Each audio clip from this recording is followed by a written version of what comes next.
1992లో ప్రపంచీకరణ అప్పుడు జర్నలిజం ఫీల్డ్‌లోకి కొత్తగా వచ్చినటువంటి అంటే అప్పటికి కాలేజీలు చదువుతున్నాం. 94కి జర్నలిజం ఫీల్డ్‌లోకి వచ్చినప్పుడు కమ్యూనిస్టులేమో ఈ ప్రపంచీకరణ లేకపోతే గనక దానివల్ల దేశం ఇట్ట నాశనం అయిపోద్ది, అట్ట నాశనం అయిపోతుంది అని చెప్తున్నప్పుడు అదంతా వినటం, రాసుకోవడం లేకపోతే ఆ వార్తలు చేయడం అలవాటైనప్పుడు ఆ పదమేందో దాని వెనకాల ఏం జరుగుతుందో అనుకునేవాళ్ళు. కాపోతే ఆ ప్రపంచీకరణే ప్రపంచాన్ని మార్చింది, భారతదేశాన్ని గూడా మార్చింది. అంతకుముందు ఒక మామూలు ఫోను కోసం దశాబ్దాలు పట్టేటటువంటిది, ఒక గ్యాసు బండ కోసం దశాబ్దాలు పట్టేటటువంటి స్టేజ్ నుంచి, ఒక సైకిల్ కోసం, ఒక టూ వీలర్ కోసం గూడా దశాబ్దాలు పట్టేటటువంటి దశ నుంచి, శరవేగంగా మార్పులు, లక్షల్లోకి జీతాలు, కోట్లల్లోకి ఆస్తుల స్థితికి వచ్చింది.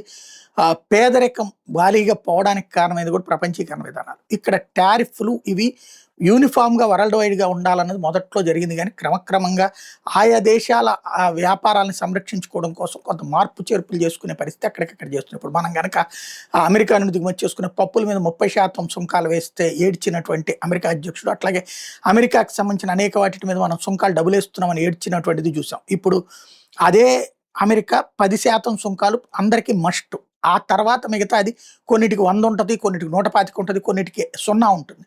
అట్లాగే బ్రిటన్ ఇంతవరకు కూడా 10% సుంకాలు అన్నిటికి ఆ దేశంలోకి ఎక్స్‌పోర్ట్ చేసే ప్రతిదానికి 10% సుంకాలేసేది. కట్టేది అక్కడ ప్రజలే. ఇప్పుడు దాన్ని 15% పెంచడం అక్కడ వాళ్ళ ఆర్థిక పరిస్థితుల రీత్యా చేసుకొస్తున్నాడు కీర్ స్టార్మర్.